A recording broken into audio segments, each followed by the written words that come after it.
Hello and welcome to Shrewsbury Film Society's online film club. This time we've chosen an early German film by the director Wim Wenders called Alice in the Cities.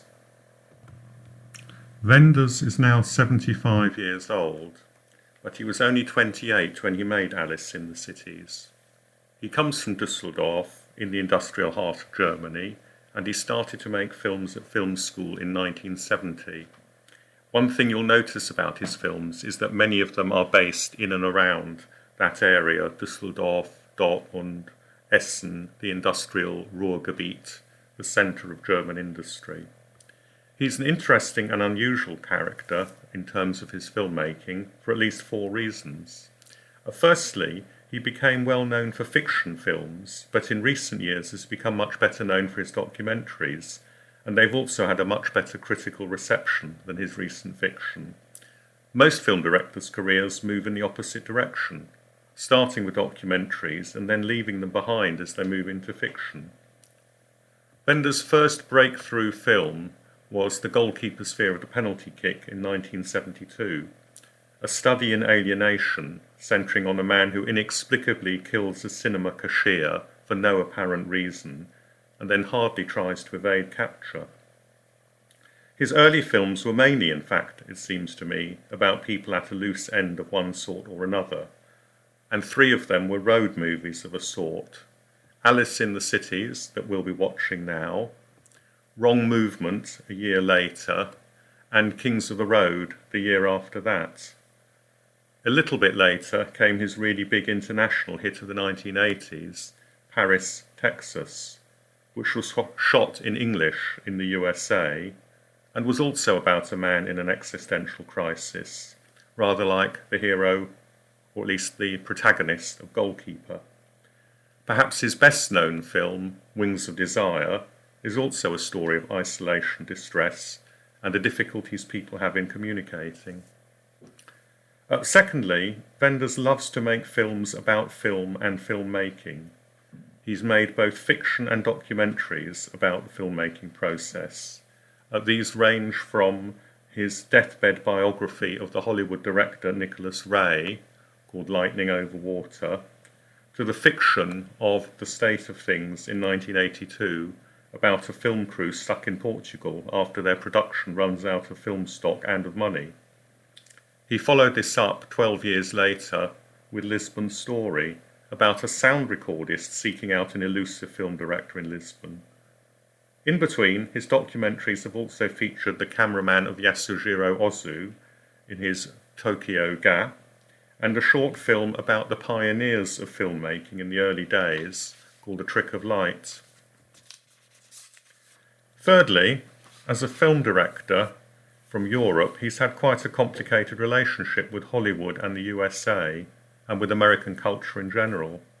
From the start of his career, he has both loved Americana and US popular culture in some ways, and worried about its effect on Europe.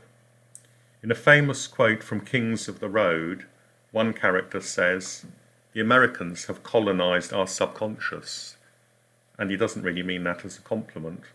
It's clear he regrets what's happened. And yet, Wenders has made several films with US icons such as Dennis Hopper, seen here in The American Friend, and even with the director Sam Fuller. In these films, and in Alice in the Cities in particular, we see him adoring Polaroid cameras, jukeboxes, popular music from the USA. He's also paid tribute to the Hollywood film noir by making Hammett in 1992, and indeed he's used the road movie format, the archetypal US movie format perhaps, and named his production company Road Movies itself. Fourthly, Wenders has a particular interest in films about music and musicians. His first feature-length film that he made at film school was called Summer in the City, based on the pop song single of the time, and he's very well known for the documentary smash hit Buena Vista Social Club from 1999. That, of course, was a big international success, and it recreated the careers of many of the musicians featured, enabling them to travel quite widely to much acclaim. In the 2000s, Wenders followed up Buena Vista Social Club with a range of fiction and documentary films. The critical consensus seems to be that his fiction is now a lot less interesting than his documentary work, since films like Until the End of the World and The End of Violence, a few years after that, he hasn't really made much fiction that has attracted widespread acclaim, and some of it has had pretty dreadful reviews, frankly. But the documentaries have continued to flourish. He pioneered 3D photography in the tremendous film about the Tanztheater Wuppertal in Pina from 2011.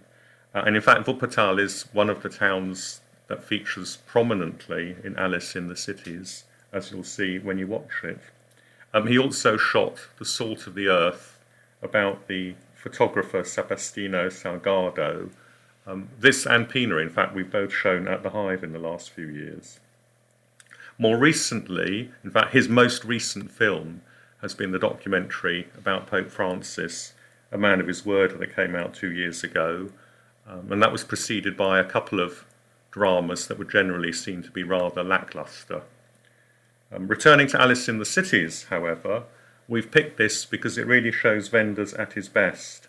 Apart from being a delightful, gentle tale, it's also a melancholy and amusing voyage of discovery, which features a pretty much unique relationship between the two central characters. Lots of fascination with filmmaking, cameras, photography. Something of a Shaggy Dog story of a plot.